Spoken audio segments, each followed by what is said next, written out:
Hey, good morning. It's 10 a.m. So this is uh, a regular open meeting of the New Mexico Public Regulation Commission on December 11.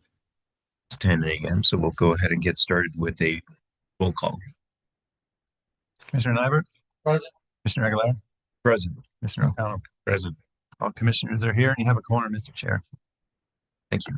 So as usual, we get started with the pledge, state pledge. We'll do that. Pledge allegiance to the flag of the United States of America, to the republic for which it stands, one nation under God, indivisible, liberty and justice for all. With the flag of the state of Mexico, we assemble in perfect friendship.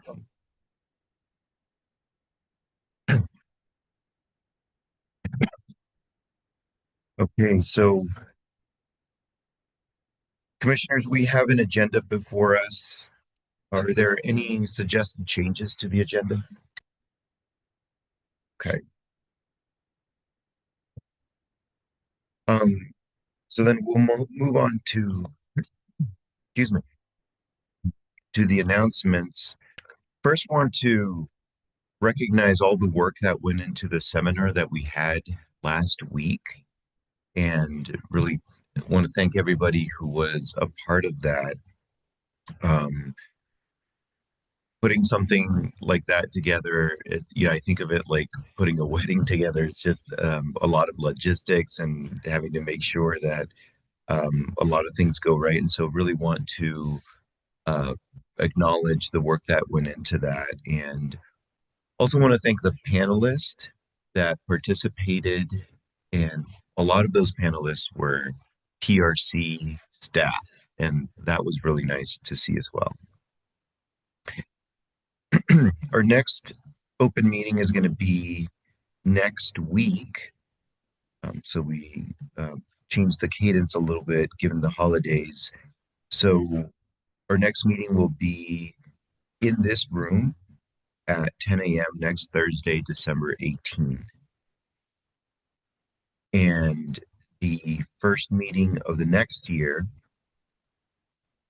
will be on January 15.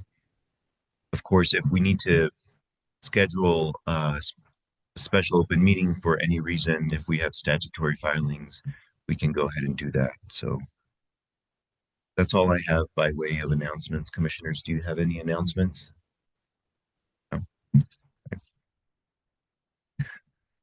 So next on the agenda, we have public comment. So we'll go ahead and maybe start with public comment in the room, and maybe switch over to public comment online. And we might have a bit, I see some new faces here, so we could switch between online and in-person public comment. So do I have any volunteers for public comment in person? Start off, we have one in the back. We can.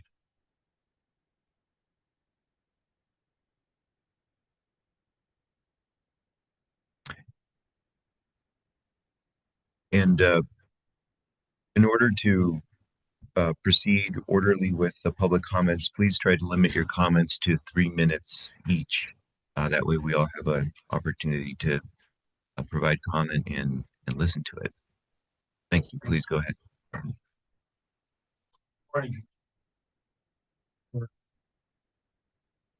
Oh, yes, please turn the microphone on so that people online can hear. Green now. Okay. Thank you.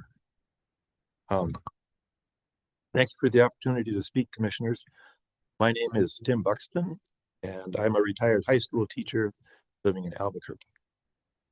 I'm here today to urge you to reject the proposed acquisition of New Mexico Gas Company by Bernhard Capital Partners, because the evidence shows that this transaction is not in the public interest, and because the hearing examiners have failed to investigate or even allow evidence about the very track record that must be scrutinized under New Mexico law.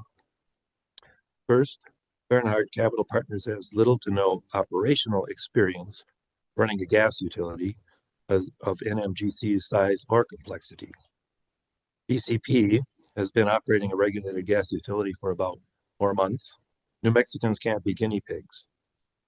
You really want a private equity firm with this basically blank resume controlling an essential service for half of 1 million New Mexicans. Second, BCP offers no real customer benefits. Current New Mexico Gas Company owner Emera came with millions of guaranteed savings and synergies and the open transparency of being a public corporation. Now, unexaminable, pig in the poke private equity black hole BCP, they offer speculative information technology efficiencies, quote unquote, and $50 million in transition costs that they want customers to pay via future rate increases. That is not a benefit, that is a burden. There's much that is important to know about BCP's actual track record. There may be a history of hazardous waste violations, environmental failures, wage theft, and regulatory penalties. But we have been prevented from knowing.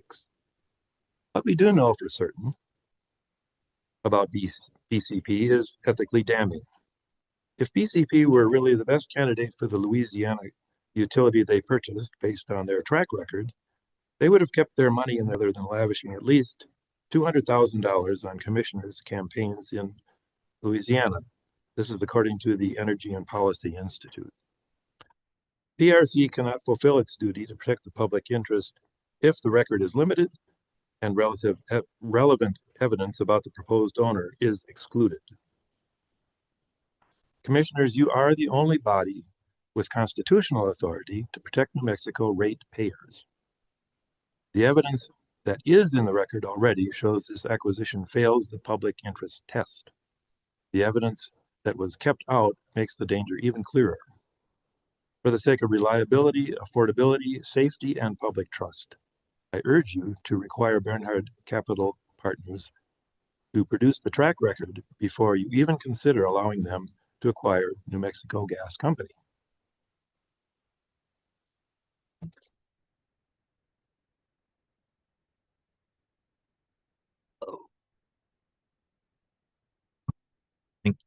Thank you. Okay.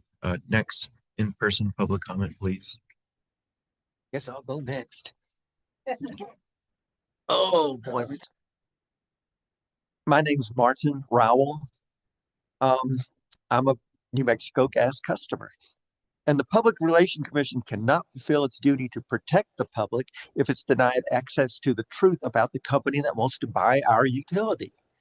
But the hearing examiner blocked discovery into that track record of Bernhard Capital, including fines, environmental violations, hazardous waste failures, sewage releases, and regulatory settlements from its affiliate customers. These aren't trivial details. They speak directly to the culture and compliance. And it's the very culture that will shape decisions about methane leakage, infrastructure safety, emergency preparedness, emissions control, transition planning, customer increases, and long-term risk management. And climate action depends on knowing who we're dealing with. Up to now, the regulators have been told that they may not ask. Perhaps the New Mexico Regulation Commissioners will decide differently. I surely hope so. We cannot build a climate-safe future blindfolded. The transition away from fossil fuels must be deliberate, disciplined, and overseen by entities capable of long-term planning, carbon reduction, and transparent engagement. Instead, the hearing examiners have allowed BCP to proceed through this process without disclosing the track record. Now, you guys know what it is. I mean, these aren't secret things. And this is going to impact low-income, indigenous, and rural communities already enduring disproportionate burdens from pollution, utility cost, and climate impact. Allowing a private equity firm with a sealed record to acquire a monopoly gas utility without scrutiny violates every principle of climate justice. And climate justice begins with regulatory integrity. And right now, that integrity is at risk. If New Mexico is going to meet its climate goals, protect its most vulnerable residents, and transition responsibly away from fossil fuels, you regulators must know the full truth about who is seeking to own this infrastructure. And that requires transparency. It requires evidence, and it requires the Public Regulation Commission correct hearing examiners' dangerous errors to hide the BCP pass from its examination. Anyway, you guys all know you guys know the record. It's all public. So I hope you take all that into consideration. Thank you for your time.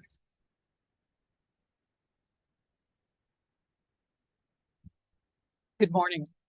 My name is Lisa Parlato. I am an Albuquerque resident, a retired law enforcement officer, and a retired social worker.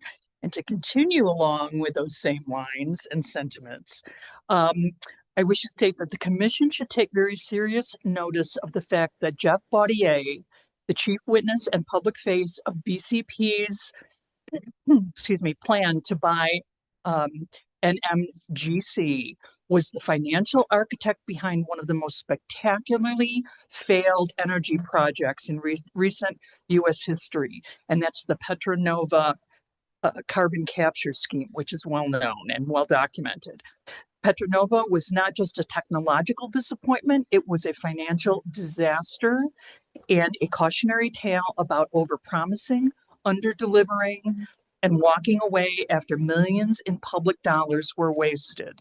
That history raises serious concerns about placing New Mexico's largest gas utility under his influence. He needs to know this and should have been allowed to, this testimony should have been allowed during the hearing. Petronova, touted as the flagship, quote unquote, of carbon capture, collapsed under the weight of its own hype. Jeffrey Baudier worked for NRG Energy, and NRG Energy sold its 50% stake for only $3.6 million, less than 1/2 of the project's nearly $1 billion cost. The U.S. Department of Energy had pumped in $195 million, and even with enormous federal subsidies and concessionary international loans, the project still failed. Petronova suffered from chaotic underperformance, misleading claims, unverified data, major operational failures, prolonged downtime, and financial write-offs totaling $310 million. This matters deeply because Baudier was the quote unquote money man, the executive involved in defending and promoting the project's economics, selling regulators and the public on a vision that proved to be hollow. His claims about performance, capture rates, viability, and long-term value were never realized, yet Baudier and his team continued to insist the project was a success. Indeed, what is past is prologue because BCP is exhibiting the same behavior in New Mexico. Big promises with no verifiable data, vague shifting narratives about quote unquote benefits, minimization of risk that will ultimately fall on the public, reliance on ratepayers or taxpayers to absorb losses when things go wrong. And this is precisely what New Mexico cannot risk with its gas utility. The commission's duty is to protect the public interest, and I urge you to issue an order demanding the full history of violations, audits, settlements, and other relevant information, background information from BCP and all of its portfolio companies before approving any deal to buy New Mexico Gas Company. Thank you very much for your time. Okay, next in-person comment, please.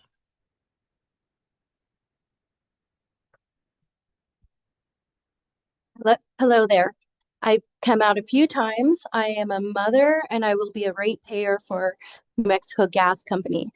I am coming physically here so you can hear from parents.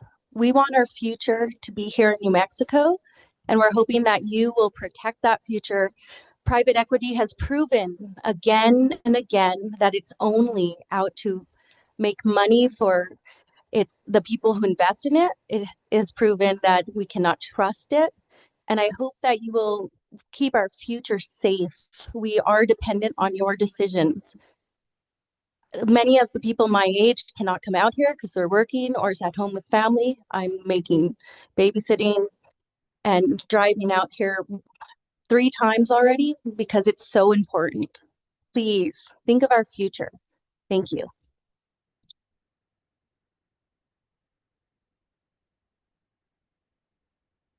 you, sir.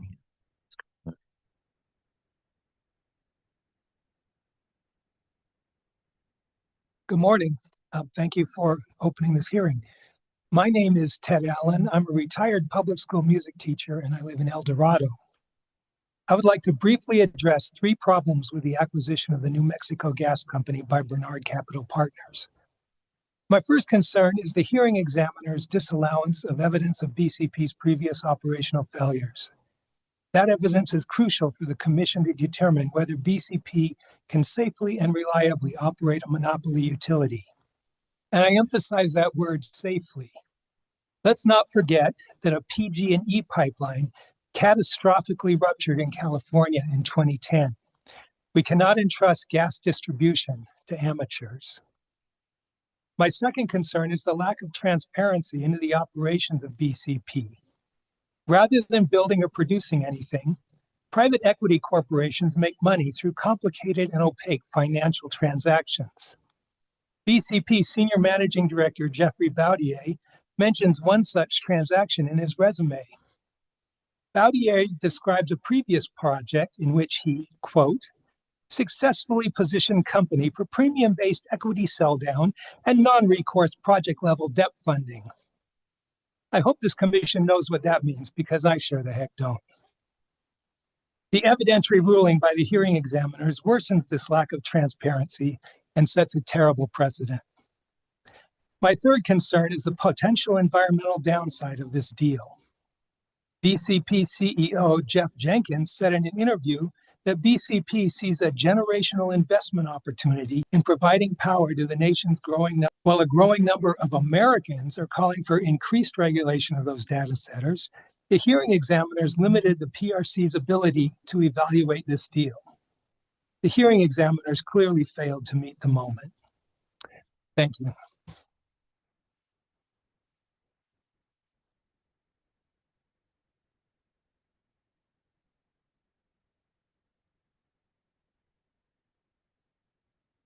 Good morning. My name is Monica Gilboa. I'm a retired neuropsychologist and I live in Santa Fe, and I'm a member of Indivisible SOS. Myself and the whole group is strongly opposed to this acquisition, and I can't say it better than the previous speakers, so I agree fully. Thank you.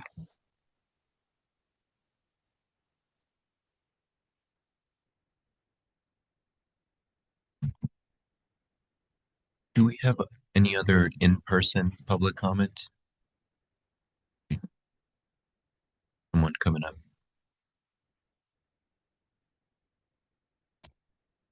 Good morning. My name is Dr. Catherine Young. I was a pediatric ICU physician, and at the last PRC meeting, I presented some information from the AAP about the impact of climate change on children. I am coming up here to say that due process is not being served by not thoroughly examining the entire history of BCP and what damage they have done to other communities in this country. I do not think this is a good deal for New Mexico. I think BCP is here to look at data centers and the money that can be made from those. As you have already know, I'm sure, Juniper has just asked that they don't have any green energy legislation attached to their data center in southern New Mexico so they can emit as much gas as they want. This is only going to harm the children of this state. And I'm personally tired as a native New Mexican of big business coming in and running roughshod over our state and our communities. Thank you.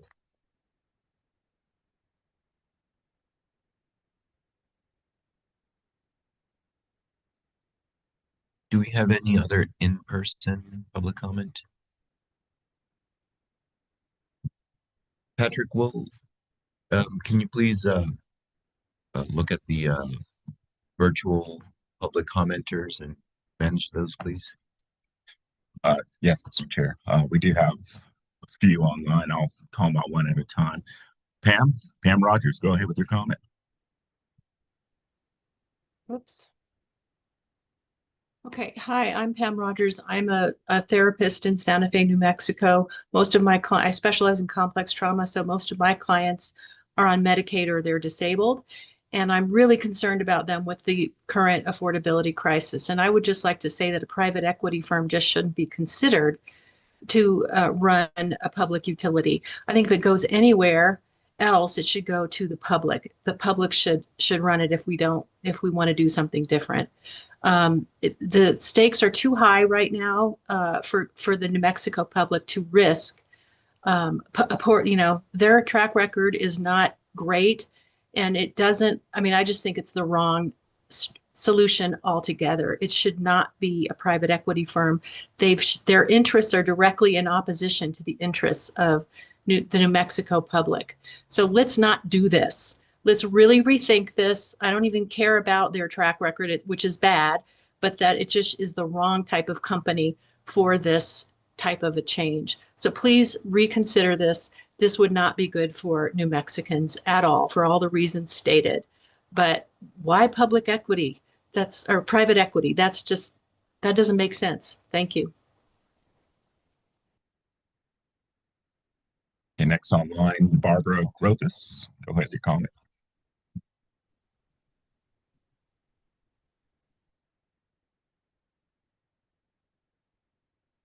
You're on mute. Hi, good morning. Yes, I too am here to say that I oppose this by private equity.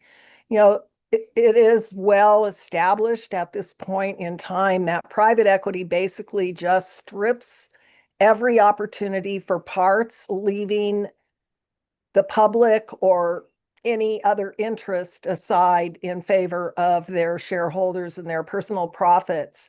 I don't know why we don't, as a state, use our permanent fund to purchase utilities on behalf of the customers of New Mexico. If this is a profitable business, and apparently these people somehow or another think they're going to take money out, then I think we should really be looking at how we can mostly benefit the citizens of New Mexico and own the utility ourselves and run it for the benefit of the public. I don't know what the obstacles are to this. I'm sure there are plenty, but I really think the PRC needs to look out for the interest of the public and the ownership of our utility. We cannot afford to leave people cold in the winter when these people have stripped us for everything they can take. And I don't think this company has a good history. I don't think they have provided any evidence of their interest on the behalf of New Mexicans. And I urge you to vote against this acquisition. Thanks for your time. I appreciate it. Okay, next online, Daniel Young. Good morning. Thanks for giving me the time to speak. I think a lot of the other previous commenters have more articulately defined the concerns surrounding the acquisition of the NM Gas Company by BCP. So I'm going to just point out some things to frame this at a broader scale. For one thing, I can name at least 6 other people who wanted to be at this meeting, comment at this meeting, but couldn't because they're working New Mexicans, as am I. I personally am taking vacation time just to be able to speak at this. And really, there's a lot of other young New Mexicans who are in the workforce right now who are concerned about this, who don't have the opportunity to speak, and you need to keep that in your minds when you're making decisions here. There's a lot of the New Mexican public that hasn't been able to voice their concerns about this. And yeah, it's really, I understand that these meetings have to be at 10 a.m., but it's hard to really grasp the opposition to this and really allow everyone to voice their concerns because of it. And as the Public Regulation Commission, you guys have a duty to help earn the public's trust in state and local government. And if we ignore those concerns from the public, if we ignore that broad dissent against this acquisition, then you just lead to the public having more in the local government and more dissatisfaction. And that is a bad state of affairs going forward. Thank you. Next online, B. Annie Campos, go ahead with your comment.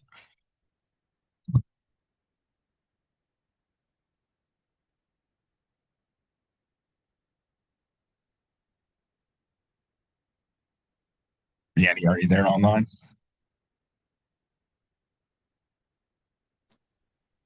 Hi, I don't have a public comment at the moment.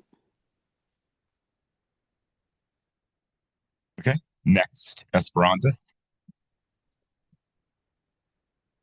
Hi, good morning. Can you hear me? Yes, go ahead, Esperanza. My name is Esperanza Chaides, and I'm here on behalf of YACA, a statewide group of young people that are fighting for a livable climate and our future. I'm here to urge you to reject Bernhard Capital Partners' proposal to buy the New Mexico Gas Company. Our utilities should serve the people, not out-of-state corporate investors. We want energy democracy controlled by and accountable to the people. Bernhard Capital Partners' attempt to buy out the New Mexico Gas Company is the exact opposite of this vision we have. The company has no proven experience operating major utilities. However, they do have a track record of failed projects and corruption. Others have already noted the Petronova failed carbon capture project. BCP was also cited by Louisiana regulators after bloodworms and algae suggested fecal contamination in people's drinking water. Why should we trust Bernhard Capital Partners with our essential utilities? This track record shows that BCP fails to meet the Public Regulation Commission's 6-factor public interest test, which requires assurance that service quality won't decline and customers will benefit from this transaction. To make matters worse, as a private equity firm, BCP would not be required to report its financial status, operational details, or business risks to the Securities and Exchange Commission, meaning that the company would lack transparency and accountability for violations and misconduct. More than 500,000 New Mexicans depend on services from the New Mexico Gas Company, and they deserve a fair, reliable, affordable, and transparent energy system, not a risky corporate takeover that hands control over to out-of-state private equity management company and Wall Street investors hoping to make a quick buck. If this is allowed to move forward, this jeopardizes young people's ability to reach energy sovereignty and democracy. Thank you for fulfilling your mission to serve New Mexico by ensuring safe operations and reliable utility services at fair, just, and reasonable rates, consistent with the state's legal, economic, environmental, and social policies. Please vote in favor of people who depend on this service, not the interest of private equity. Thank you for allowing me to speak today. Thank you. And I noticed Jim McKenzie just logged in the Zoom. Are you here for public comment?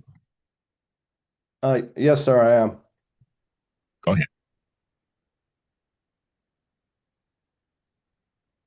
Should I proceed? Yes, go ahead. Thank you. So my name is Jim McKenzie.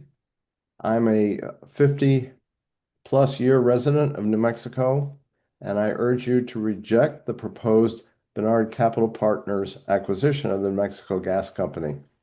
I'm the co-coordinator of 350 New Mexico, an environmental organization working on climate issues. I'm asking you to reject this acquisition because it's not in the public interest, and I'll try to keep my comments brief. BCP is a private equity company. What does that mean, and why is that important for the acquisition case now in front of you? BCP is a closely held, not publicly traded company. This corporate structure is opaque by its very nature. The present owner of the gas company, EMRA, is a Canadian company that's listed on the Toronto and Montreal stock exchanges. EMRA is publicly traded and subject to the transparency regulations of those stock exchanges. EMRA is also a member of the S&P TSX 60 index. In contrast to the corporate structure of the present gas company's owners, the effective regulation by the gas company, if owned by a private held company, will be much more difficult for the PRC. For these reasons and others that people have stated in opposition, we oppose this action to acquire the gas company by a BCP private equity company. Thank you. Mr. Chair, that's it for public comment online. Okay, I'll check once more in the room in case there's any public comment in the room. Okay, I'm not seeing anything. Thank you for your public comments and your engagement. We'll move on to the next item on our agenda, which is the approval of prior meeting minutes. And we have a set of minutes for a regular open meeting on November 13. Commissioners, do you have any changes to those? There's just a few typo cleanups that are in the board effect version. No changes there. Okay, well, with that, then I'll move to adopt the meeting minutes for the November 13 regular open meeting. Okay, we'll do a voice vote on that. All in favor, say aye. Aye. We have none opposed. So we'll move on to the consent action items. And we have 3 items on here. Commissioners, is there any discussion on those items? No discussion, so I'll move to adopt the consent action items. Okay, we have motion and a second. We'll take a vote on that. Commissioner O'Connell? Yes. Commissioner Aguilera? Yes. Commissioner Nyberg? Yes. The motion to approve the 3 items on the consent agenda passes unanimously, Mr. Chair. Thank you. And yeah, so we'll go ahead and get started with our regular action items. So for the first item, we have our 2 members of our general counsel team, Erica Abala Stefans and Will Mount, to present the first item, which is 3 dockets. Turn it over to you. Good morning, commissioners. So I didn't want to sit up here by myself, so I asked Laura to come sit with me, share some spotlight. So Windstream filed a series of requests for extension of time to complete several broadband program projects. Under commission rules, any carrier granted broadband funding has to complete the projects within 3 years. The commission regularly gets requests for extension of time and generally resolves those on the consent agenda. But Windstream's application or request is different because it's late. So until and unless the commission grants an extension, Windstream is in violation of the commitments they have made to the commission. So the orders before the commission grant Windstream's extension of time, provide notice to Windstream that the pattern of violations of commission commitments may result in adverse action in these current dockets or future broadband. And there's also additional reporting requirements for Windstream as a result of these orders. And I will stand for questions. So we will stand for questions. Thank you. And the company here has requested. Can you speak a little bit to that as to how many extensions and when the projects were granted? I just trying to provide context for. Sure. So there are various projects included in their requests, and some were granted back in 2019.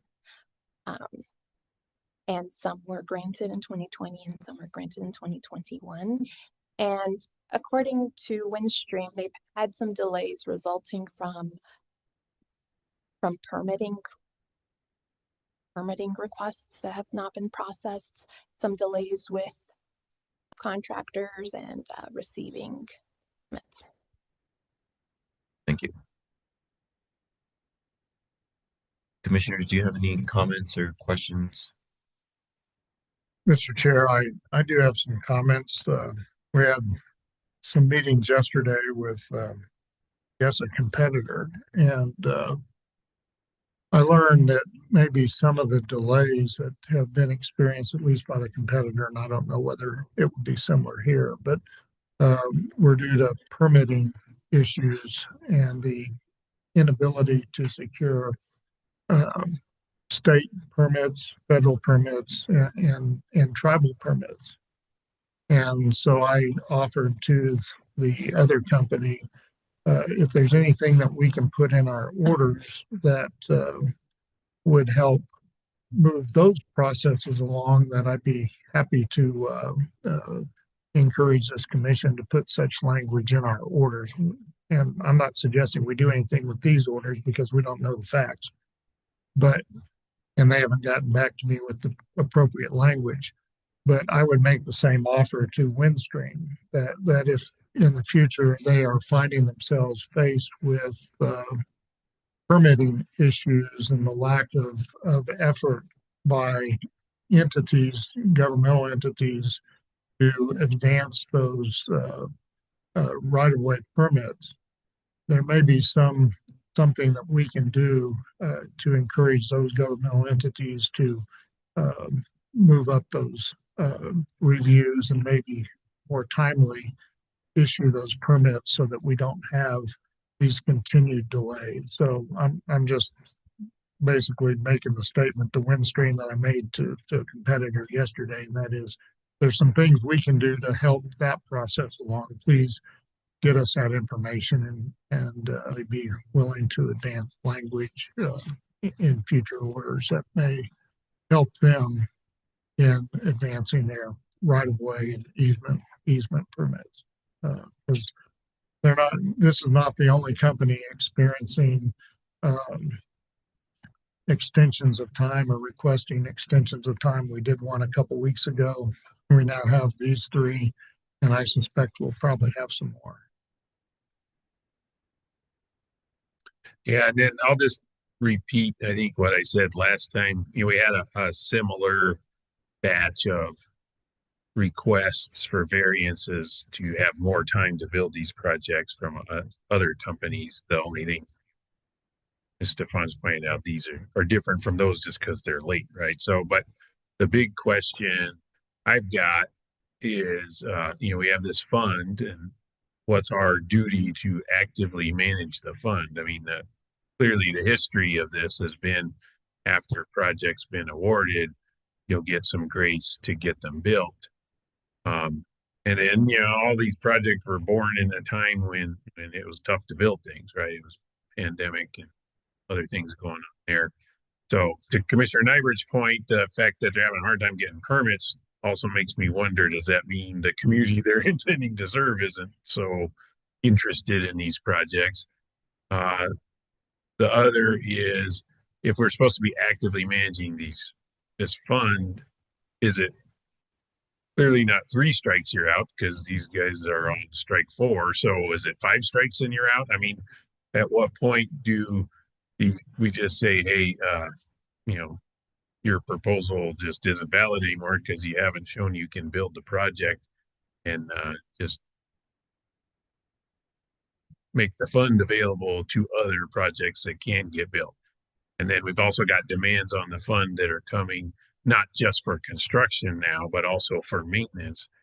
I worry about awarding maintenance, because then it's hard, once you've awarded it one year, it's hard to then not award it the next year. So then the fund immediately gets taken up by maintenance, and we don't have opportunity for construction. So that's the kind of thing that hopefully we can work with these companies and legislature to get, and the other agencies like OBE, to figure out who's doing what in terms of meeting the goals of these broadband funds, and what's the best use of the fund that we're managing so that we can be sure that we're optimizing it. And, I'm going to go ahead and support strike 4 today, but included in here is notice,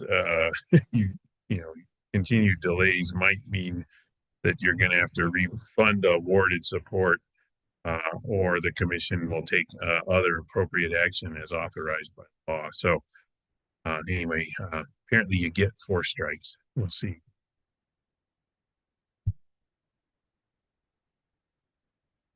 Let's hope we don't get to the 5th strike.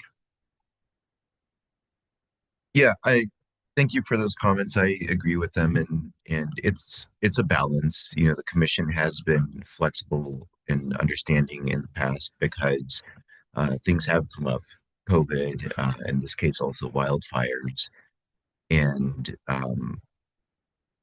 balancing on the other side is our responsibility to make sure that the funds are used prudently and appropriately. And so if the project just is not getting built, then I agree that at some point we have to do something about that. So yeah, I am supportive of the order here as well, and I do think that it strikes that balance of recognizing the different factors that are competing here and at play. So okay, so I guess I would move then to approve the orders that we have for regular action item 1. Second. So we'll go ahead and take a vote on that. If there's any other discussion? No. Okay. Commissioner O'Connell? Yes. Commissioner Aguilera? Yes. Commissioner Nyberg? Yes. The motion to approve the 3 orders and regular action item number 1 passes unanimously, Mr. Chair. Thank you. Next on the agenda, we have Kevin Getgo to present the item for El Paso Electric's Renewable Energy Act plan. And so this is docket number 2538. Turn it over to you.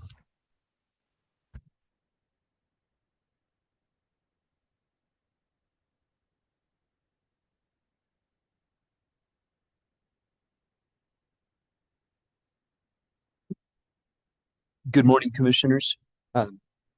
As you just stated, the case before you is 25-00038-UT, which is the matter of the application for approval of El Paso Electric Company's Renewable Energy Act plan for 2026 and its 9th revised rate number 38 RPS cost rider. There was an initial final order issued on October 17th, 2025, which denied EPE's Renewable Energy Act plan for 2026 due to the unknown costs of the Santa Teresa project. Those were a result of a notice of communication filed by the developer, D.E. Shaw Renewable Investments, also known as DESRE. And the commission determined that with the unknown costs, they could not approve the plan according to law. On November 17th, after that initial final order, EPE filed a motion for rehearing in which it informed the commission that EPE and DESRE had reached a commercial resolution that would maintain the Santa Teresa project costs at the same amount as the costs in EPE's original application.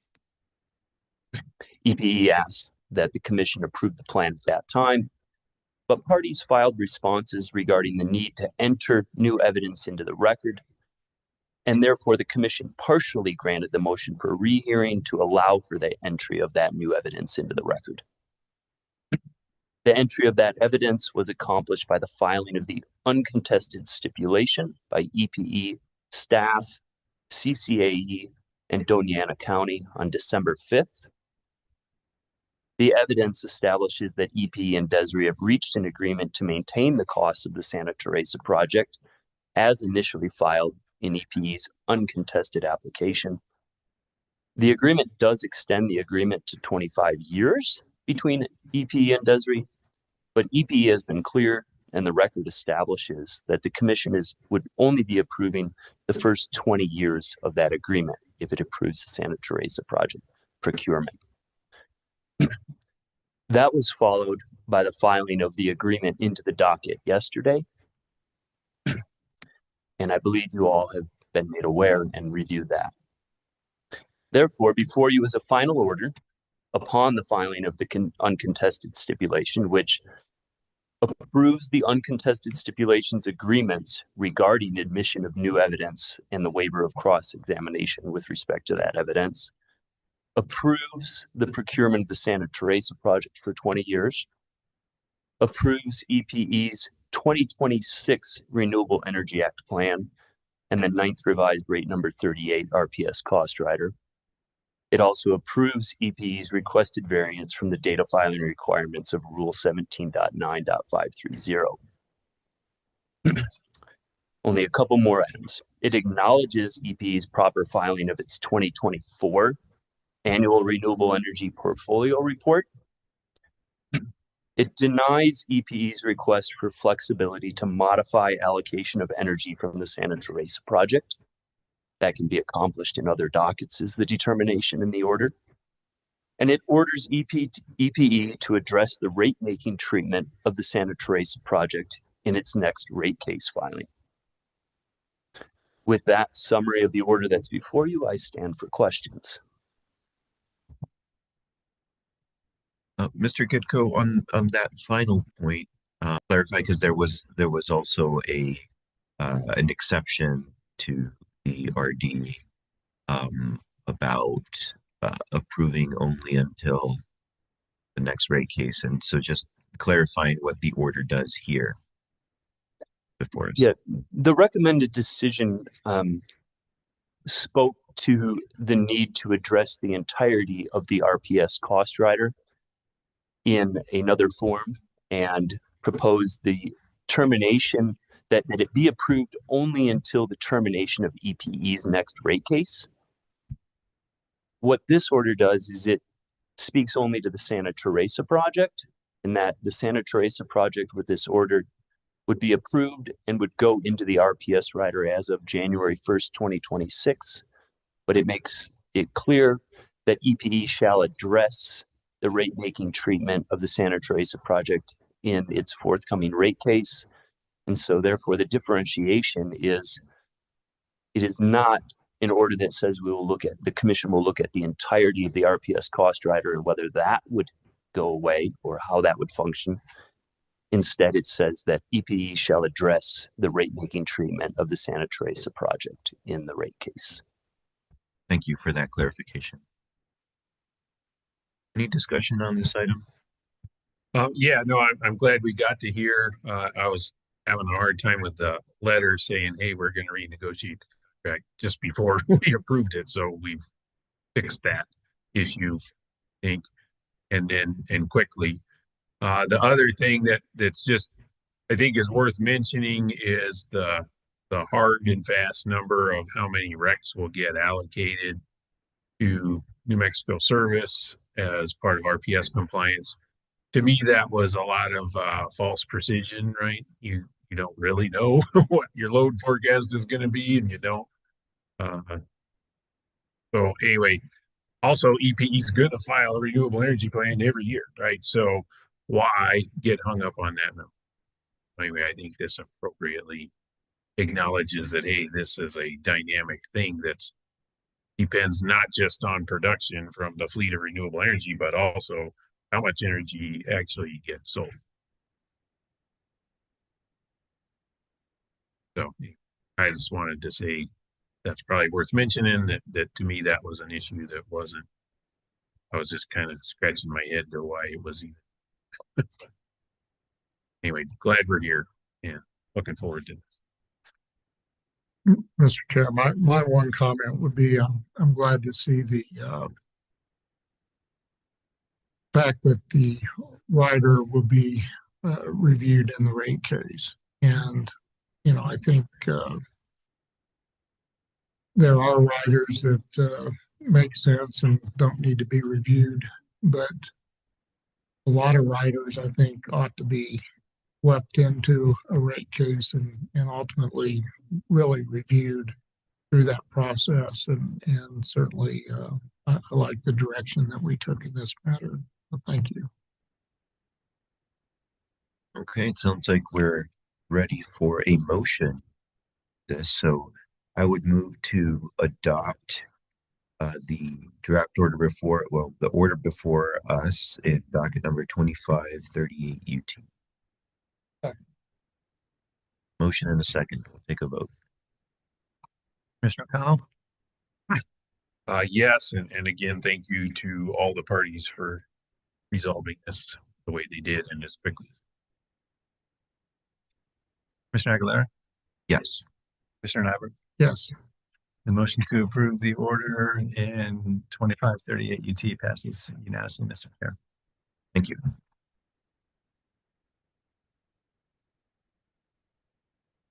Next item on our agenda is a discussion item. And so we have a presentation on developing New Mexico's geothermal energy. With us today, we have Tom Solomon, Dr. Jerry Kelly,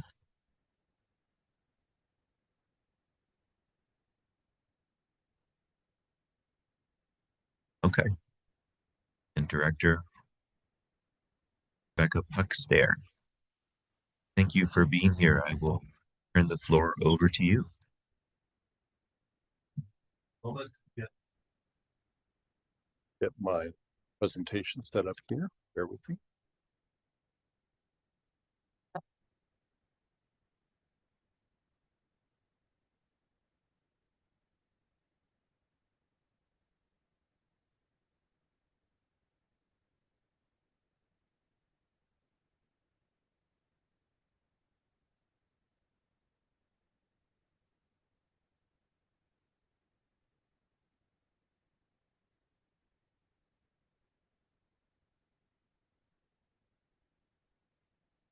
All right. Thank you, commissioners, for the invitation. Shall I proceed? Please do. All right. Again, my name is Tom Solomon, and I'm joined here with two other members of the New Mexico Geothermal Working Group. As you said, Dr. Sherry Kelly, a geophysicist from the New Mexico Bureau of Geology, and State Energy Office Director Rebecca Puckstare. And we're going to talk to you today about recent developments in New Mexico geothermal energy. As you may know, we passed some enabling legislation and incentives in the 2024 legislative session, and we've seen a lot of progress in developing geothermal or moving forward on that since that time, and that's what I'm here to talk to you about. We'll start with this very colorful slide.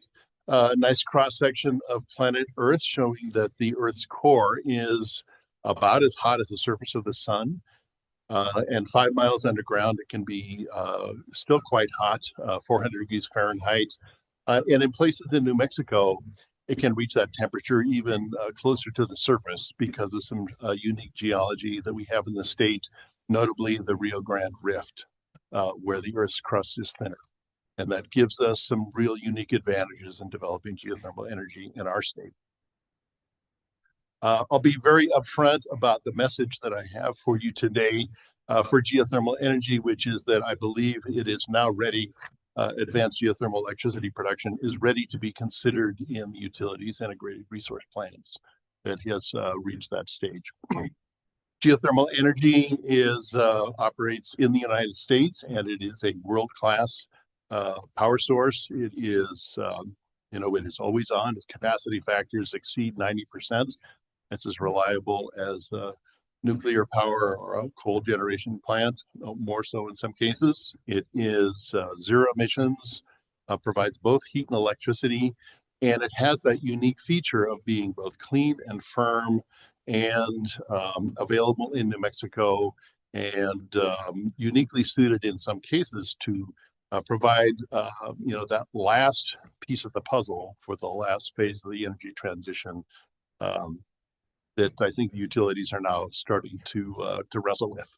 provide also sustainable development for their state, building those new geothermal plants, and the energy workforce in oil and gas as that is a transition path moving forward to transition from drilling for oil to drilling for heat. Something like 90% of their skill set and the drilling rigs are directly applicable to drilling for heat.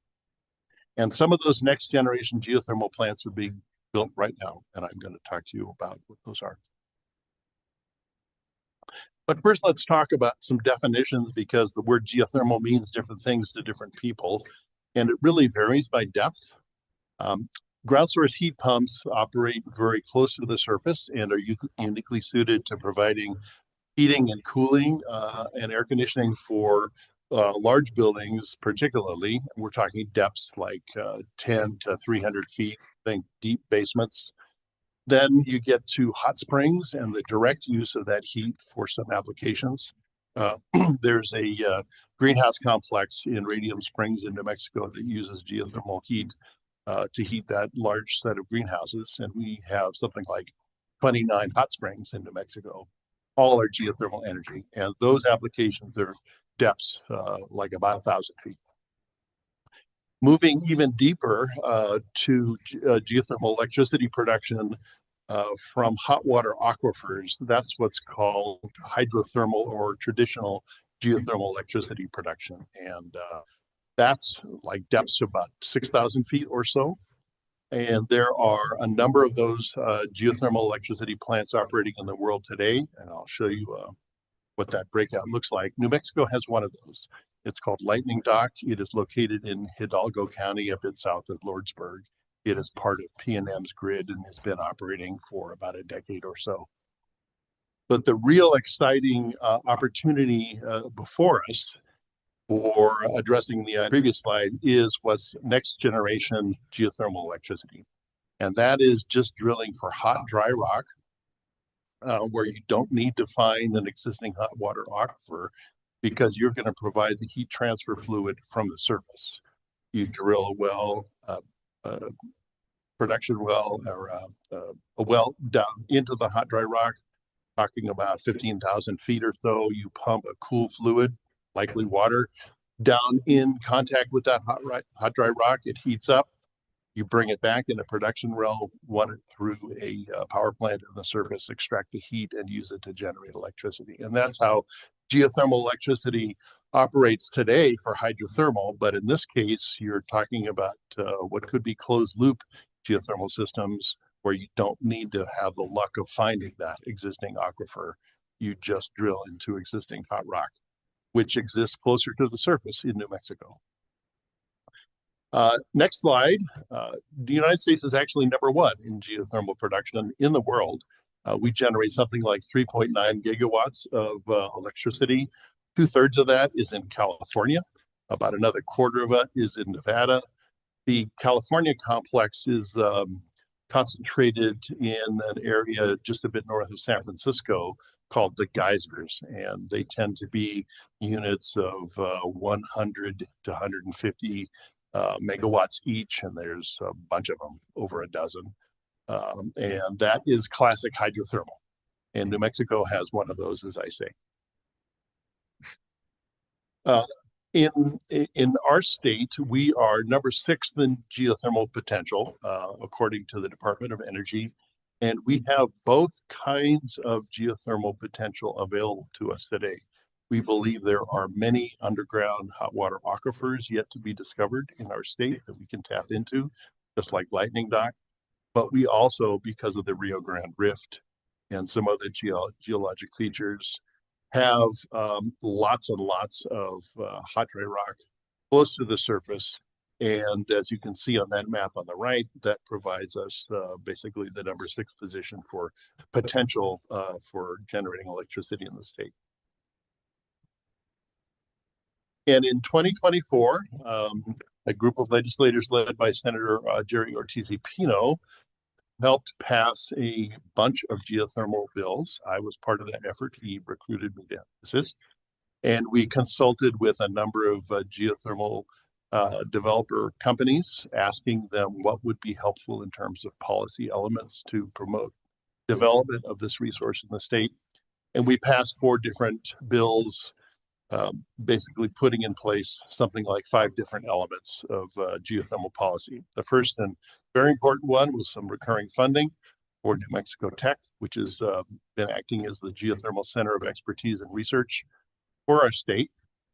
We passed a geothermal grant and loan program, which is now capitalized to $15 million, a geothermal electricity production tax credit, gross receipts tax deduction for capital equipment, and a geothermal heat pump tax credit up to 30% of the system costs. And we are now starting to see this evidence of interest and support from the state bearing fruit. And the first of those is New Mexico's Lightning Dock. As I mentioned, that is our one geothermal electric plant. It had been operating for about a decade, but not quite capable of generating its full contracted obligation to PNM. They wanted it to provide something like 11 to 12 megawatts. It was struggling to hit 4. And a new company, Zanskar, bought Lightning Dock from the previous owners, and using their advanced subsurface investigative technology, they determined that a much deeper well would provide the heat needed to run that power plant at full capacity. And within the last year, they did exactly that. They drilled a much deeper well to about 8,000 feet. And that well is now rated the most productive pump geothermal well operating in the United States. And Lightning Dock is now operating at full capacity, has been for the last several. Picture of the governor with a ribbon cutting or repowering that plant. And Zanskar has said that they believe there is much more capacity in that subsurface aquifer to generate even more electricity. And we are looking for the potential of some future announcements, maybe building another 1 or 2 power plants there. In addition to that, in June, we saw XGS and Meta, the data services company operating in Los Lunas, have a joint announcement saying that they're going to build a 150 megawatt geothermal power plant somewhere in New Mexico in the northwest quadrant. And a very exciting announcement. XGS uses extremely closed loop technology in their style of hot dry rock geothermal.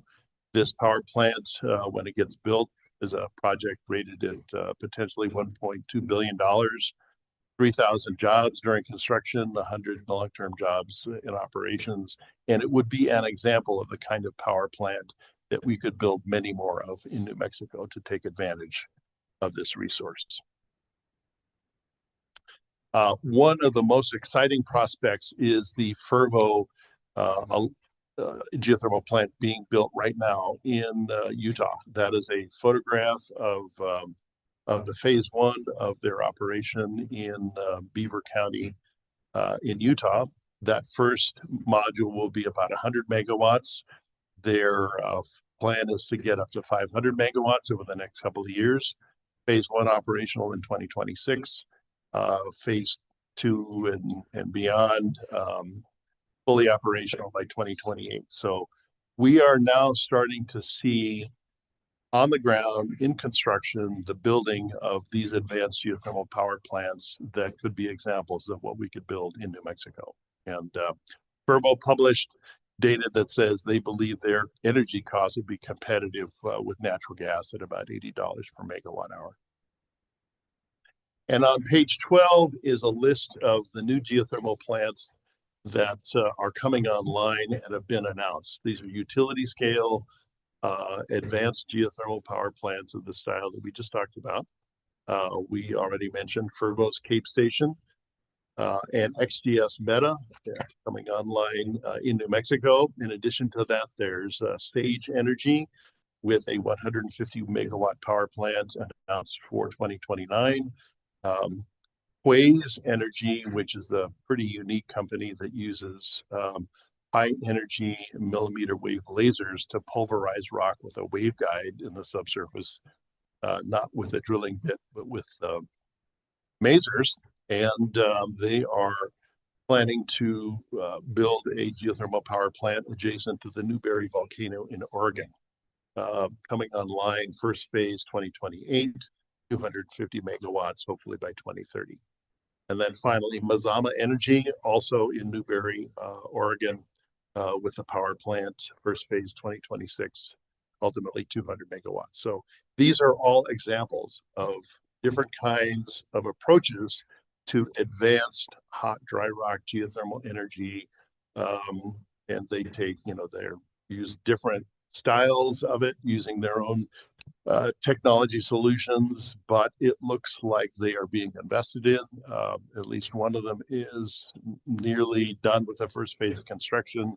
These are all publicly announced by those companies. And it's evidence that we should be seeing within just the next few years, real power plants demonstrating this technology that it works. We'll be able to visit them, monitor their output, ask what kinds of costs they are seeing. And that's the kind of data that I think the utilities need to be able to ask for bids. They're probably not ready to bid into utility resource plans yet, but they will be in the coming just few years after we start to see these things operate. So because PNM, for example, is starting their integrated resource process right now, planning process right now, I think it is time for them to actively engage with some of these companies as they. This, of course, comes in the context of New Mexico's Energy Transition Act, which requires us to get to 50% by 2030, 80% by 2040. We are already 50% renewable, and what remains is 1 coal-fired and 17 gas-fired power plants. And this is the list of those power plants. And I've circled the 10 biggest ones in red on this map of New Mexico. The reason for showing you this is because if you look at their location and relative to where some of the best prime geothermal resources are located in the state, there are several of them which line up pretty well with where some of that really prime geothermal potential is located. And I would really encourage the utilities to start examining the possibility of converting or repowering gas-fired power plants that have to decarbonize per the ETA schedule, and looking at geothermal as the option for converting them. They obviously already have a substation and a grid connection and a piece of land operating a power plant. The opportunity seems pretty evident. Wrapping up here, I just want to show you this cost slide. So Lazard Investments publishes every year their levelized cost of energy comparison, showing what the different levelized costs are for renewables and conventional generation.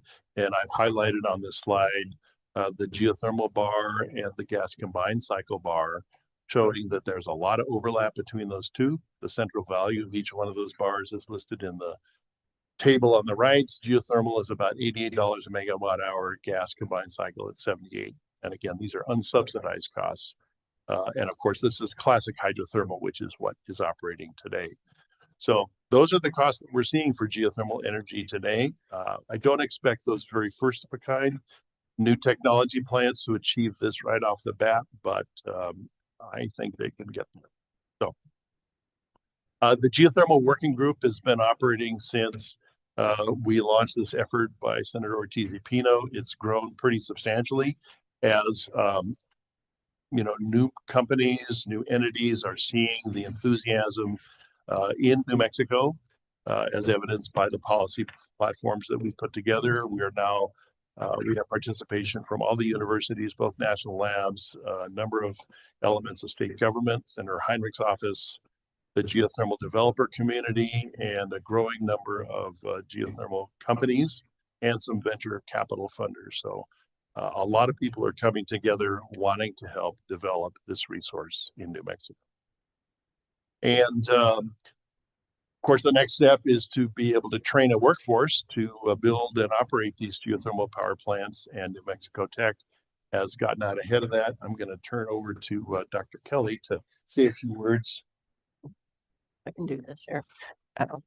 So I just wanted to highlight that New Mexico Tech has received some funding from the state, and we have been using it to run workshops where we bring a lot of entities that were just discussed, the labs, the universities, the state agencies together to make a plan for moving geothermal forward.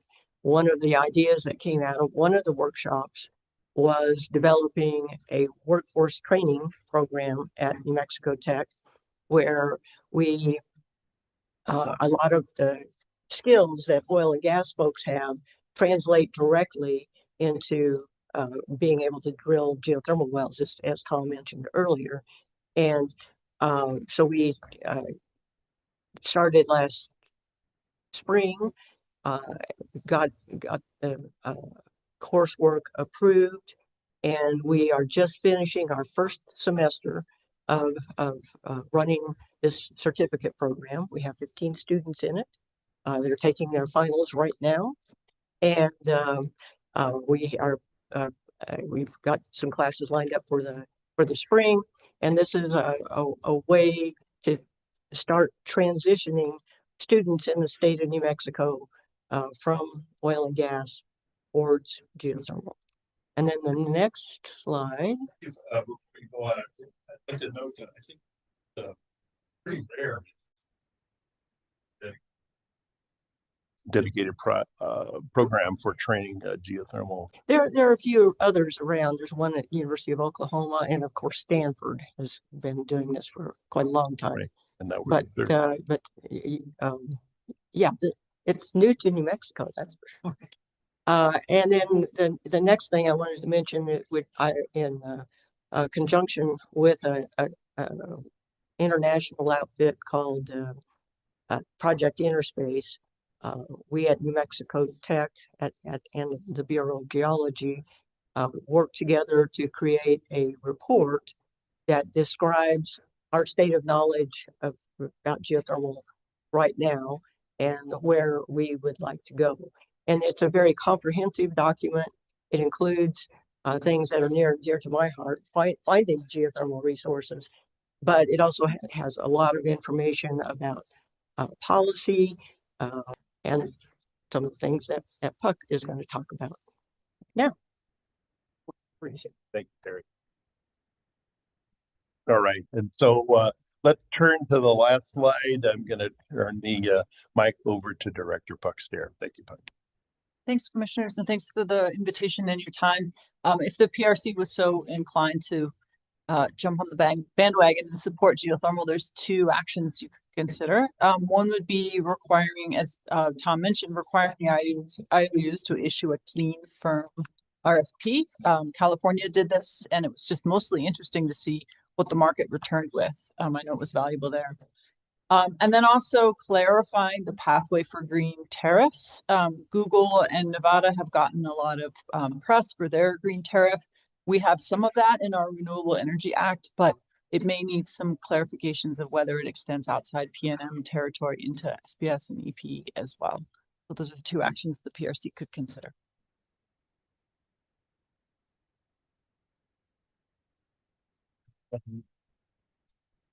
I'll turn it over to you for questions. Thank you. Turn it over to Commissioner O'Connell first, and also want to say thank you to him because I'm pretty sure he's the reason you're here. Guilty. Yeah, no, I'd participated in a couple of panels at NARUC over the last couple of NARUC cycles. One was just planning broadly, and another was specifically about geothermal, and edX. Verbo was on the panel, and then Tom reached out and he showed me what was going on in New Mexico, and I thought, well, this is exciting, and it'd be great to share in this forum here. Just, the fun thing about the panel on geothermal is if you're wanting to move forward with the clean energy, New Mexico's always had the advantage of being number one in terms of having potential of low-cost solar, low-cost wind. I mean, we're the only state that's top 10 in both low-cost solar and low-cost wind. So if you want to build a portfolio, we're number one in terms of potential for portfolio at least cost with wind and solar. The fact that we're number 6 in geothermal means we get to continue that status of having potential for low cost renewable energy developed here in New Mexico. And I'm excited that you got 15 students already in that certificate program, because that was the other thing, just watching geothermal, is like, well, we're good at drilling holes in the ground. So this is the main skill that's needed here. And frankly, I think the thing that will drive the cost down, the more wells that get drilled, each next well will get deeper. So anyway, coming from that NARUC experience and then seeing what the geothermal working group has been able to accomplish was super exciting. So I was glad to be here. Then just a couple other tidbits from the observations in the NARUC panel. Why I was glad you could be here today is, one of the things about geothermal is it's pretty modular, right? You can build it to the size you need. So if you're trying to do a portfolio, which is really what you are trying to do, it's not, well, I'm going to have I'm only going to eat carrots, that'll turn you into an orange human being, right? So you need a balanced diet, right? And we need the same thing for our supply system. Being scalable in size, because where are we talking about 15 megawatts of lightning dock versus 50 for this meta project? So there's a range you can build into. What size do you need? So that's for our state, where our potential to supply energy versus what are we going to use are two different numbers. Very useful for utilities in New Mexico doing planning. And then the other is, I'm glad you shared that LCOE number. That's an important thing to think about. But also going back to this thing, you're building a portfolio. If you're just sitting there saying that one thing, interesting, but not very useful, right? Analogy that gets used a lot is, say, Kansas City Chiefs. Patrick Mahomes gets paid a lot more than maybe a defensive back, but you need both of them to succeed as a team, right? So it's building the mix of things at the best cost that can resiliently respond to whatever flexibly is going to get thrown at you in the future. So this can be, because of modular, because it exists here, can be a piece of the puzzle that works. So again, it's not like anything else that's out there by itself doesn't solve the problem, but it makes the problem a lot smaller, and it makes it smaller in a way that frankly we can benefit, helping. We've always been able to keep our costs low by leveraging what other people want that we have, right? So we've had a lot of transmission lines that have gotten paid for by community choice aggregators in California. Now we're going to have a geothermal plant paid for by a rich company, right? So that's good, from a regulator point of view, that we can get the cost of these things paid down by others. Once it hits the sweet spot, then we're in great shape to benefit as new. So anyway, again, thank you for being here. And I'm just, I've had the benefit of 2 NARUC panels and a preview of what Tom was saying. So that's why I'm making a speech and asking questions here. But and thank you. Well, and Puck, I wanted to thank you for your participation last week. You really helped us make that CLE better. Didn't get a chance to say that in person here. And you answered the question I did have, is how is this tariff you're talking about different than the tariff that exists already? But I think what I heard in the answer is it only exists for P&M. It would be helpful if we had it. But is there more you wanted to say about that? Yeah. Commissioner, no, I just think it's unclear to those are lay folk like myself outside of the PRC whether that renewable energy, that existing tariff applies just to P&M territory or to others. So maybe some clarity would be helpful there. And just to riff off what you're saying, geothermal brings some ancillary services to the grid like black start and spinning inertia. So in terms of the portfolio analogy, it brings all of those as well. Yeah, absolutely. Some of these plants that are highlighted on the the gas plants that are on the map, they're hard to see how you shut them down because they're located where you need ancillary services like load support. In fact, just go around the west, every city you're going to find a Reeves in the middle of that town. Don't know how to go get past that without something like geothermal that provides the thermal and the inertia. Also to have resilient grids. Thanks for bringing that up. Thank you for the presentation. Very interesting, and thank you, Commissioner O'Connell, for your comments. I really appreciate them because I think you're focusing on the correct way to think about the different types of resources.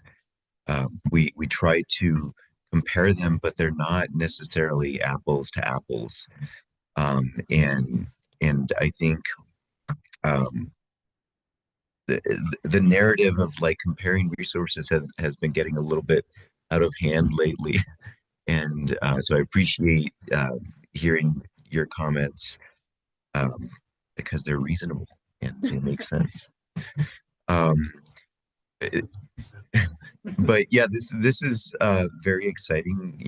Who would have thought that hot rocks would have been so exciting? Usually it's just the shiny ones.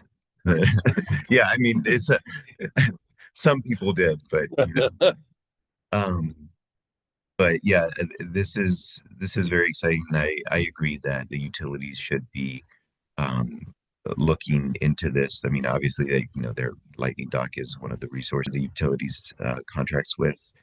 But there is a lot of potential, and I'm also trying not to violate the comment that I just made about trying to compare resources, and they're not apples to apples. But we do need to compare them because we need to figure out what each types of resource offers. And ancillary services, I think, is one thing that we don't talk about enough. With battery energy storage, you can also use it as transmission, right? And so building this portfolio that considers all of these different factors that the grid really relies on to work well is what we need to think about in addition to cost. And so I think what's exciting about this technology here is that you mentioned it, it could be similar to like nuclear, right? Because it's base load. There's some similarities to gas also, although you don't have, and you can correct me if I'm wrong here, but necessarily the constraints that you have from transporting gas over a pipeline. In that way, it's kind of how coal plants are built next to where the raw materials are that are needed. And so you have that here. The fact that we have drill in New Mexico, that's exciting, that it's very, it's a skill that translates easily to this technology. So I guess with regard to ramping capability, I think that's one question I have. Are these resources meant to be more stable base load, or what potential do they have to be able to ramp? That's a great question, Chair. And as the technology is emerging, we're still learning, and that there are actually kind of 4 different kinds of geothermal technology that are all slightly different. But there are some early signs that it is slightly dispatchable. It's predominantly clean firm. But for example, if you've got a lot of solar during the day and you want to ramp down your geothermal plant, what you do is you keep the fluid in the ground and it actually and run fewer cycles up at the surface. And the fluid during the day while it's in the ground gets kind of super hot, not super hot, that's a technical term, hotter. And then when you need a little bit more power, like for the evening peak, you can make a little bit more extra electricity with that. So basically some versions are slightly dispatchable. It's not like a battery in any means, and it ramps the way that spinning inertia ramps. It's a lot smoother and slower, but there are hints that it could do that.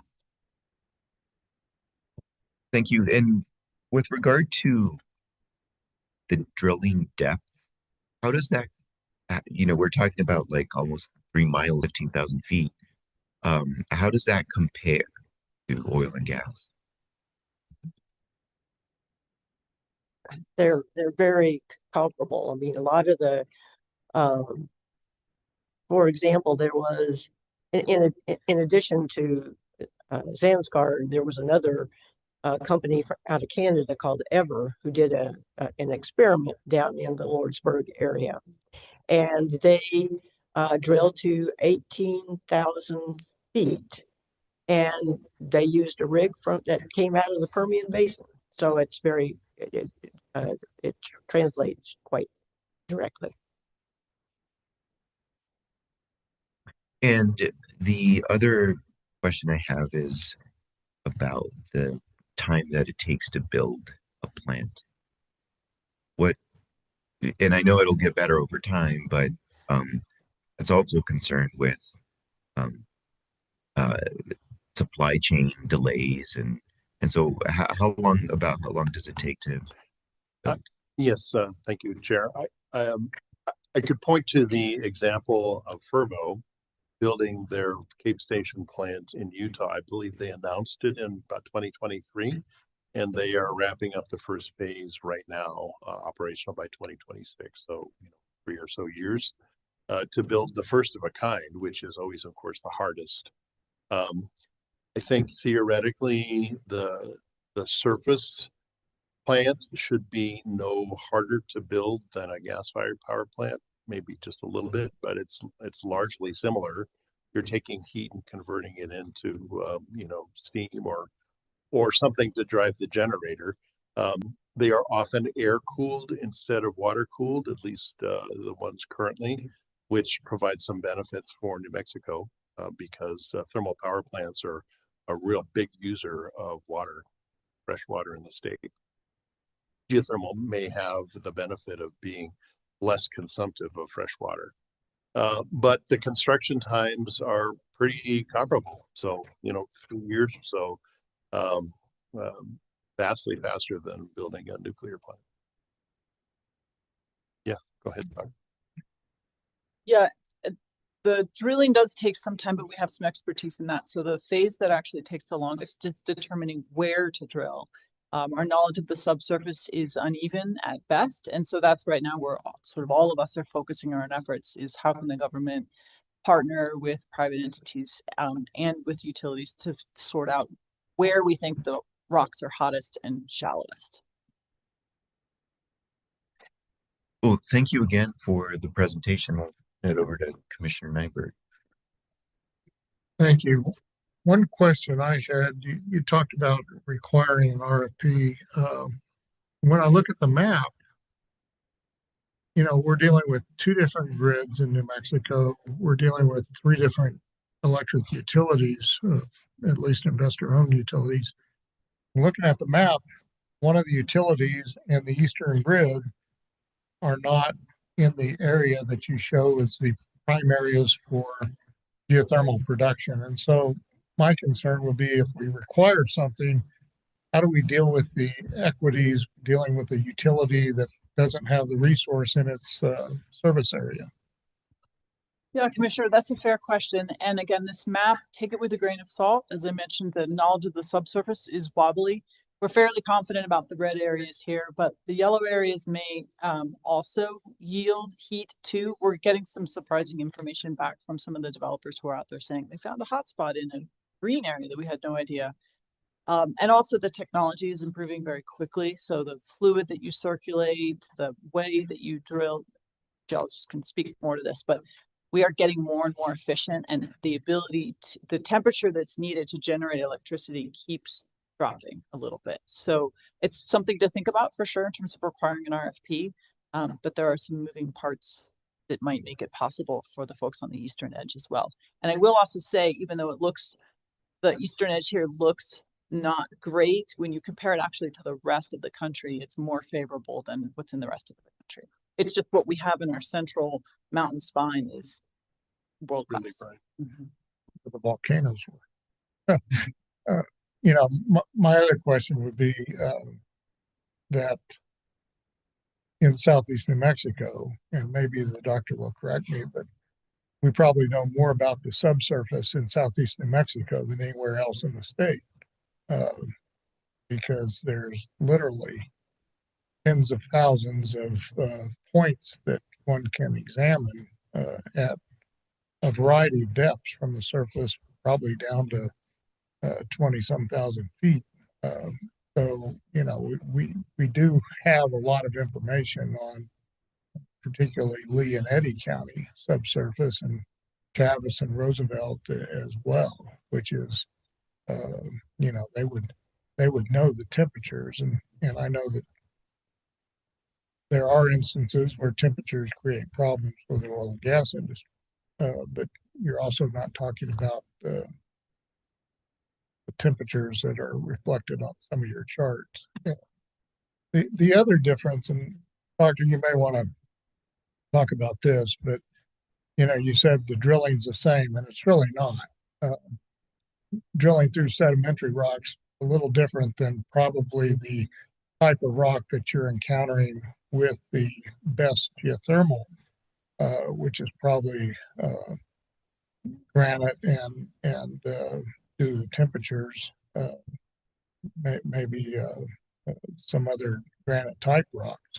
And so, you know, when you encounter what we always call the basement rocks, it's a lot different drilling in that type of rock than it is the sedimentary rock. So it's not exactly the same, but we do have technology. It's just a lot different drilling in granite. So you might want to talk a little bit about that. That's true. One of the things that has actually was developed in by, I can't remember if it was Baker Hughes or are bits that are designed to cut through a basement rock. There's a facility out in Utah that's called the Forge facility, and it was funded by the Department of Energy, and that's kind of where they honed their drilling skills and really tapped into using folks from the oil and gas industry to help them figure it out. What they do is they drill a horizontal well. Lucky me.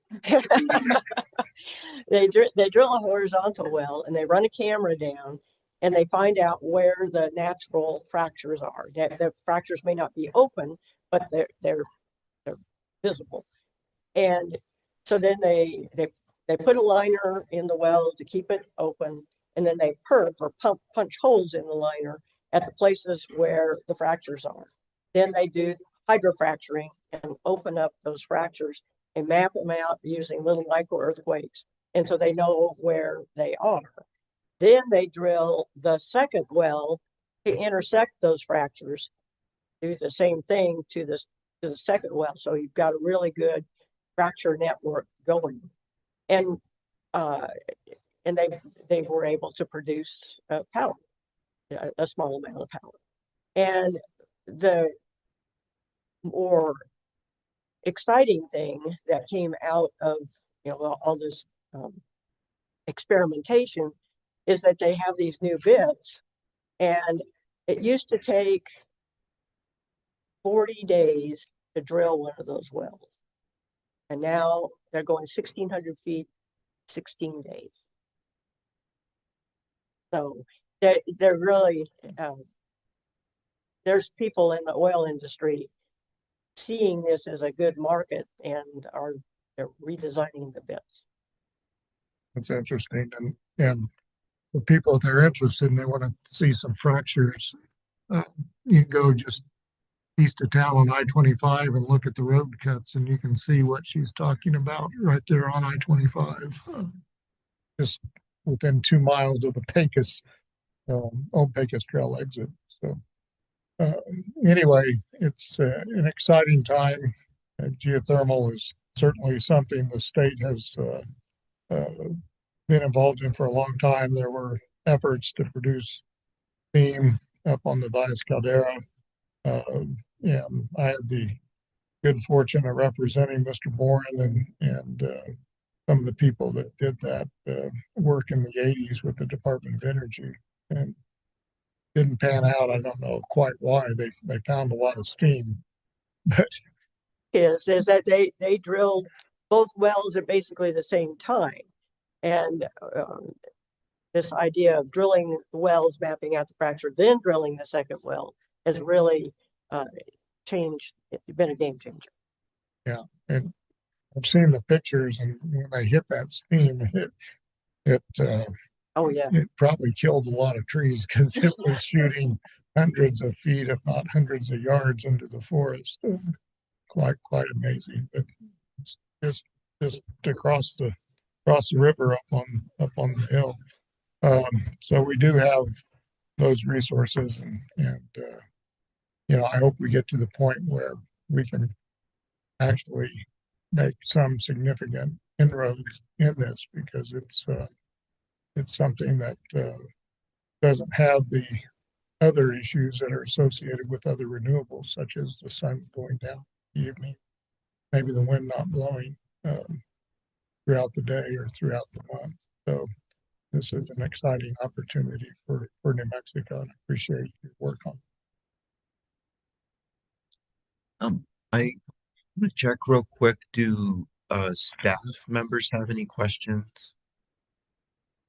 You're in person or online? Not seeing any. Again, thank you for the presentation. Very exciting, and not just for the grid, but for New Mexico as a whole. So thank you for the education. Thank you.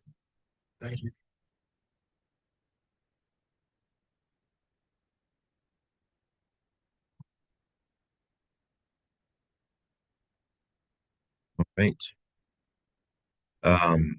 Next on the agenda, we have a resolution that Scott Cameron, our general counsel, will present. Thank you, Mr. Chair. So before you is an Open Meetings Act resolution. It's titled Resolution 12-1125, which happens to coincide with today's date, so nothing fancy there. As it says in the beginning in the whereas sections, the Open Meetings Act requires the commission to determine annually what constitutes reasonable notice of its public meetings. This is something we've done every year for the past few years in January.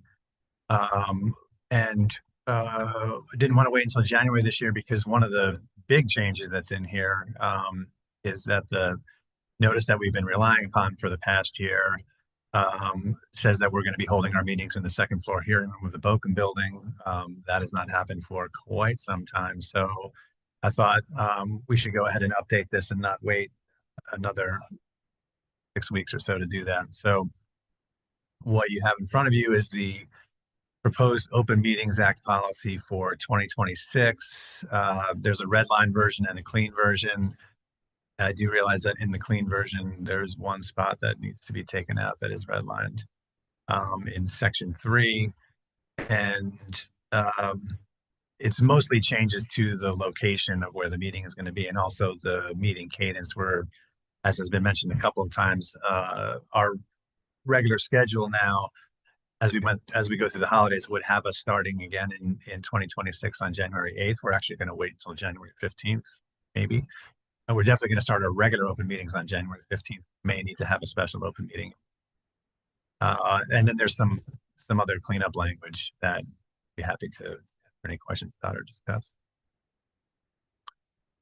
Mr. Chair, I was reminded when I observed the public comment today that we don't have anything regarding videotaping or recording of people in our meetings. And I think one thing that was helpful in the legislature was to have a policy that anybody recording or taking photographs in the meetings, if they get prior approval, so that the commission can make sure that those recordings or video is being properly used and not being used to intimidate others. And I was reminded, because we had a person taking video today of some of the commenters, and I don't know whether they agree or disagree, but anyway, I'm wondering if we should have something in our policy regarding that issue.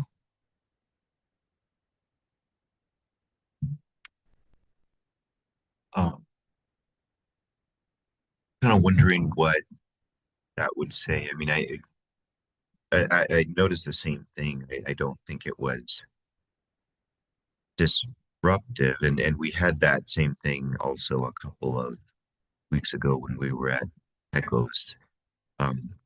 We record our meetings and post them on YouTube.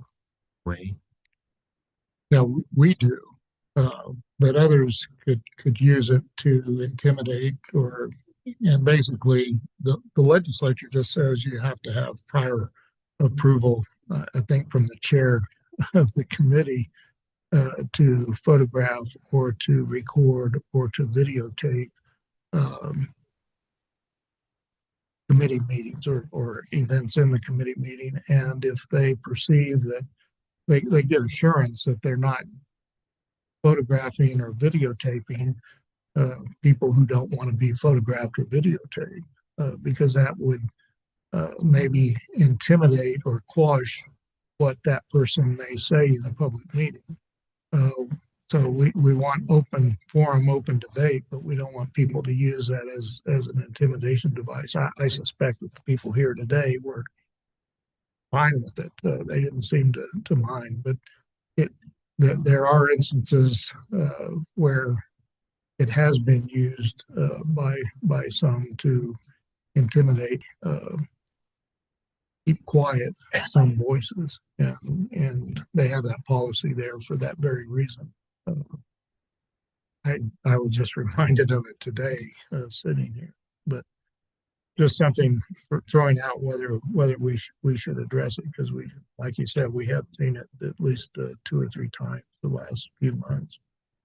Yeah, and I was thinking that some of that information is on our agendas.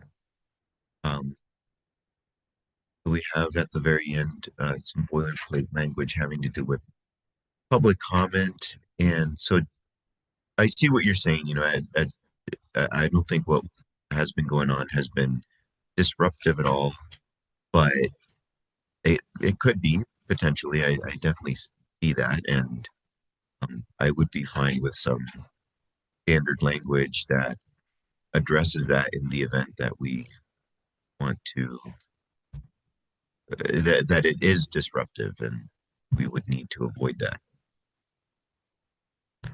Or maybe it doesn't need to be in the resolution. Maybe this is the proper place where we discuss public comment in our agenda each meeting.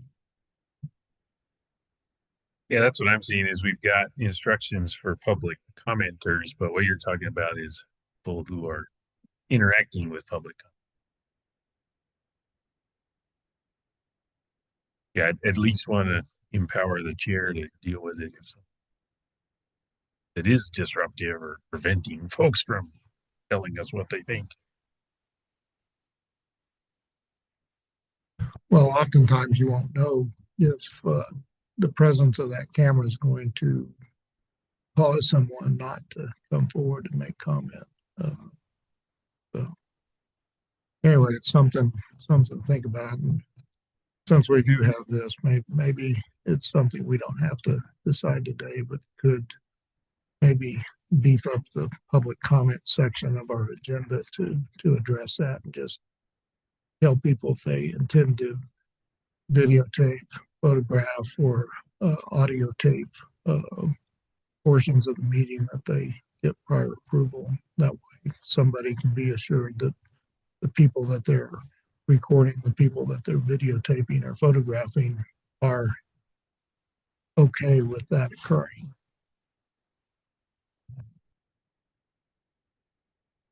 Okay, that sounds good. So what I'm understanding is that we're not making any additional revisions to the resolution, but we'll consider changes to our agenda to reflect that concern about potential disruption with recordings. Okay. Any other discussion on the resolution? Yeah, I'd move that we adopt the resolution because we're not going back to book. I second. We're not going to talk about the color coding. You mean the color coding on the red lines? Yeah. I was accusing you of extensive notes on public open meetings. Circles and lines with a note about each one on the backside. What is that from Alice's Restaurant? Yeah. So yeah, I guess we will. But this meeting where this gets changed is Scott's favorite hour of the week. And we have to give him a hard time. Yeah, also true. So I'm here. I resolved to give Scott a hard time on Friday morning. Okay, so on the resolution, we have a motion and a second, so we'll take a vote on that. Commissioner Nyberg? Yes, I vote yes for your resolution. Good job. Commissioner Aguilar? Yes. Commissioner O'Connell? Yes. The resolution as drafted 12/11/25 with the one deletion in 3, that was a red line that I just got to take out. Passes unanimously. Thank you. And thank you. So next we have communications with Chief of Staff. Good morning, Commissioner. Just a couple of brief updates. I've been sounding like a broken record for a while now, and so hopefully that'll be winding down as we come to a close of the year. An update on our seminar from, was it last week? Last week. All my days are blending together. From last week, from my perspective and some of the feedback I got back, it was a outstanding success. People really enjoyed it. As far as attendance goes, while it's a little hard to get a pin on it because people just dropped in, we're looking at pushing 200 people, both in person and online. Those online weren't getting credits for it, but 200 people, which means next year we'll probably have to find a different room to hold it in. So that's very exciting. If you attended for credit and you were diligent about signing in and out, you'll be getting a certificate of attendance. And then if you are on not a PRC employee, you will be responsible for submitting that to your own accrediting body on your own and responsible for those fees for submitting it. If you are a PRC attorney, we will be doing that on your behalf. So watch for those. Those certificates should be coming out before the end of the month. Next, talking about eDocket.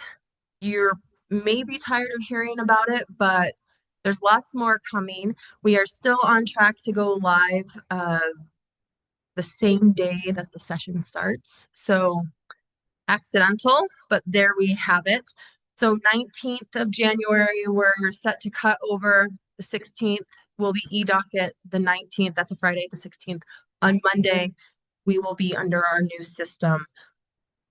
We do anticipate sending out a lot of information. Watch our website. There will be a link there for news to know and FAQs, and we'll be hopefully doing some in-person training the week that it goes live. There'll be help desks. There'll be emails that are going out. So if you're interested, if you're a user of our e-docketing system, watch for that. Thank you to everybody who's been really pouring their time and effort into it. Our team internally at the PRC have been stuck in a room in our Albuquerque office or stuck in front of their computers virtually pretty much all day since the 5th, maybe the 1st of December. That training, or excuse me, that testing is going to go through the 18th. The 19th is our all hands meeting. So no testing, but still PRC obligations. Then there will be a break on the testing, allowing our development team to go back and work on stuff that they've learned. We'll kick off testing again in January. What is that? The 5th of January, I believe. So lots happening. Thank you, thank you, thank you to everybody. Even if there was some heavy-handed email from me telling people to do that testing. So really appreciate it. It's going to make the system that much better. I see some people here in the room who have been involved in that testing, and I hope that it's been exciting because we're excited about it here at the PRC. And then last but not least, before I am happy to answer any questions you might have, I just wanted to make a mention for anybody who's watching. We have not forgotten about Melody Ranch. We know that there's water hauling happening. We know that there's less than ideal situation in the community. Our staff is working on it every day. That hasn't been far from our minds. Unfortunately, we're in the process that just takes time and diligence, and we are working through that. So I did want to make sure people knew that we have not forgotten about that. Next, during the next open meeting, I've requested for us to have a presentation from the task force that's working on small water, not directly about Melody Ranch, but we remember Melody Ranch, and we are working on the issue every day. So with that, commissioners, I'm happy to answer. Thank you. On the issue of Melody Ranch, just want to clarify, it's my understanding from the last hearing that water is being consistently provided. Mr. Chair, that's correct. I understand, and it's not made it into a status update yet because it's relatively new information, is that there was a pump down this week. It's Thursday, this week, and that's supposed to be fixed today. So there has been water hauling, there has been consistent water delivery. The pump, when it's fixed, will make that system back up this week. Okay, thank you. Commissioners, any questions or Chief of Staff? Thank you for those updates. I already closed my binder. Getting ahead of myself. So next we have communications with commissioners. The only communication that I had was with respect to the committee assignments that the commissioners have. So Agata Malik, our director of the Office of Technical Analysis and Policy, has been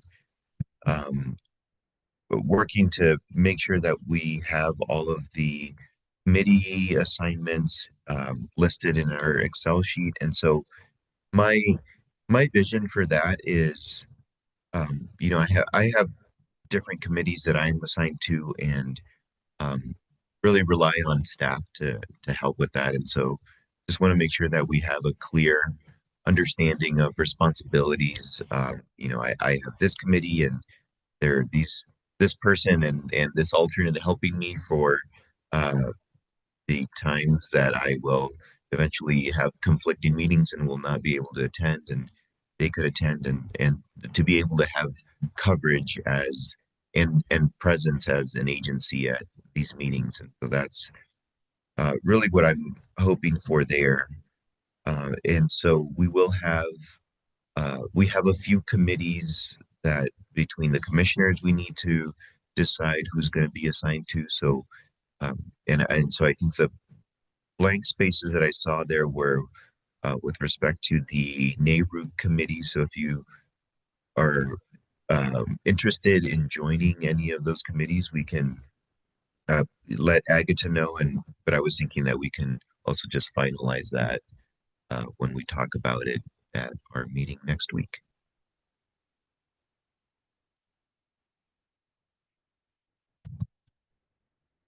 Mr. Chair, I did attend the Energy Council last week. last week. And time is indeed getting away. And we had from New Mexico, there were 5 legislators who attended from New Mexico: Patty Lundstrom, Representative Lundstrom, Representative Cadena, Representative Sanchez from the House, and then 2 senators, Senator Scott and Senator Townsend. So I had a good opportunity to talk to them for a while, and the program itself, the information that's getting submitted to the legislators is similar to what we're getting at NARUC, frankly.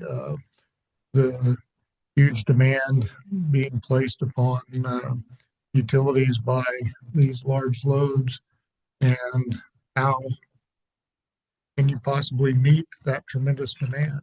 How is society going to meet that demand? And so they had several programs on those types of issues, which I felt was instructive to some of our legislators who attended, and hopefully that word will get back to the legislature.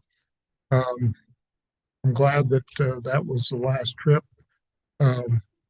Those that made all the goodies the past couple of weeks, my doctor wants to have a conversation with putting temptation in front of me. But I understand there'll be another opportunity to eat here in the next week, and we can all look forward to that. And so it's been a good year, and look forward to next week's meeting and having the opportunity to see everybody in one place at one time. Thank you. Yeah, I just wanted to point out for people that are interested in Western regional energy market developments that tomorrow there's a stakeholder meeting of the launch committee that was formed out of this Pathways initiative, and they're set to vote on regional organization bylaws and a certificate of incorporation. So it's been a long process to get to where you can have a Western regional market that includes California, but governed by an entity that's not California. So tomorrow's a day where it's anticipated that, you know, it's one of those days, it's like any other day, but event will likely happen at that meeting is in bylaws and certificate of incorporation. So again, if you're interested in governance and market development, that stakeholder meeting might be interesting to attend. You can get the link to it from the Western Interstate Energy Board website. Haven't been one of the commissioners that signed the Pathways letter, and it feels like the baby's finally being born. Anyway, that's what I'd like to share. Thank you for those. That reminded me. One of the committees that I'm on is the body of state regulators, and so that's the committee of regulators for the Western Energy Imbalance Market and Extended Day Ahead Market. And so we need to vote on leadership for that, and that will happen tomorrow. And so I'm hopeful that I would be reelected by the commissioners to continue to be chair of that committee, and the vice chair is John Hammond of Idaho, and so he has also expressed interest in continuing, and so I will update you next week on how that goes. Ooh, drama. I don't think there's any drama, so but you never know. The next item is if there are commissioners involved, there's drama. Yeah. Okay, so we are adjourned.